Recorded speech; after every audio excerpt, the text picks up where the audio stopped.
5 లక్షల మంది ఆర్మీ ఉంటారు. అయినా కూడా ఎలా రాగలుగుతూ ఉన్నారు ఉగ్రవాదులు భారత్లోకి? అండ్ భారత్ ఏ రకంగా ఆపాలి వాళ్ళని? ఎస్ అండి, మీరు అడిగింది మంచి క్వశ్చన్. ఈరోజు ఎల్ఓసి వెంబడి అంటే భారత్ పాకిస్తాన్ యొక్క మొత్తం సరిహద్దు పొడవులో అంటే రాన్ ఆఫ్ కచ్ గుజరాత్ నుండి పంజాబ్ దాకా ఇంటర్నేషనల్ బార్డర్ అంటారు. సుమారు 2500 కిలోమీటర్ ఇంటర్నేషనల్ బార్డర్ ఉంటుంది. అది బౌండరీ కరెక్ట్గా ఉంది, అక్కడ ఎటువంటి బార్డర్ ప్రాబ్లం ఉండదు. ఆ రాన్ ఆఫ్ కచ్ దగ్గర ఎక్కడ ఉంటుందండి? తర్వాత ఎల్ఓసి 760 కిలోమీటర్ల వరకు, తర్వాత ఎల్ఓసి తర్వాత ఎన్జే 9843 అనేది ఒక చిన్న పాయింట్. అక్కడ నుంచి ఏజీపీఎల్ అనేది 80 కిలోమీటర్లు ఉంటుందండి పొడవు. ఆ 80 కిలోమీటర్ నడవాలంటే వారం రోజులు పడుతుంది అనమాట. 80 కిలోమీటర్ నడవడం, ఎందుకంటే అది గ్రేటర్ హిమాలయస్లో ఉంటుంది. తర్వాత గ్రేటర్ హిమాలయస్ అంటే చియాచిన్ గ్లేషియర్లు అంటూ ఉంటుంది. ఎక్కడ Krishnagiri, Karakoram mountains, greater Himalaya, Karakoram mountains, మొత్తం హిమానీ నదుల గ్లేషియర్స్ ఉంటుంది. ఇంతటి జోగ్రఫికల్లీ హైలీ డైవర్సిఫైడ్ బౌండరీ భారత పాకిస్తాన్. ఇక్కడ మనం కూర్చొని భారత పాకిస్తాన్ బౌండరీ 3362 కిలోమీటర్లు. అక్కడ 5 లక్షల ఆర్మీ ఉంటారు.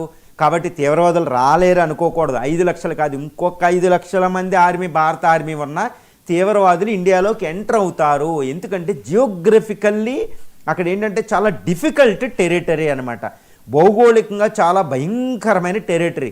ఎలా వస్తారో కూడా తెలియదు. ఎందుకంటే చూడండి, గుజరాత్ దగ్గర రాన్ ఆఫ్ కచ్ చూడండి, అది ఉప్పు కయ్య, ఒక సాల్ట్, ఒక ర్యాన్ అనమాట, ఒక ర్యాన్. కాబట్టి అక్కడ పాములతో ఉంటాయి. ఆర్మీ పహారా కాయాలంటే మోకాళ్ళ లోతు నీళ్ళలో వెళ్ళాలి. నైటు పగలు ఒకేలా ఉంటుంది. అక్కడ తీవ్రవాదులను అరికట్టడం కష్టమే, చాలా కష్టమండి. అది సమ్మర్ డే అయితే 50 డిగ్రీ సెంటిగ్రేడ్కి వెళ్ళిపోతుంది, నైట్ అయితే -డిగ్రీ సెంటిగ్రేడ్కి వస్తుంది, మంచు కురుస్తూ ఉంటుంది. కాబట్టి తీవ్రవాదులు ఎలా రాగలుగుతారు. తర్వాత రాజస్థాన్ వెళ్ళిపోతే, తర్వాత రాన్ ఆఫ్ కచ్ తర్వాత రాజస్థాన్, అక్కడ థార్ డెజర్ట్ ఉంటుంది.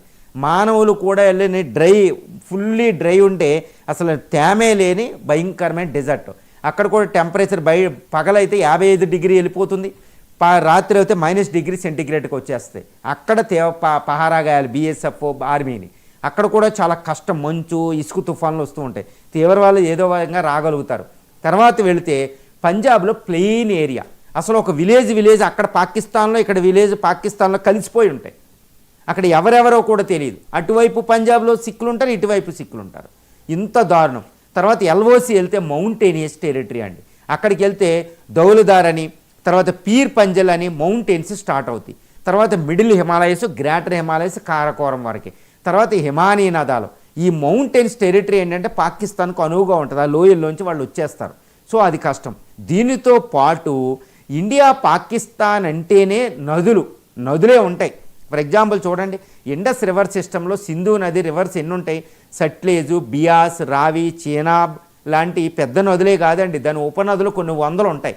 ఫర్ ఎగ్జాంపుల్ ఈ చేనాబ్ అనే ఒక నదియే భారత్ పాకిస్తాన్ మధ్య 110 కిలోమీటర్ల బౌండరీ ఉంది. నదికి అవతల పాకిస్తాన్, నదికి అవతల ఇండియా.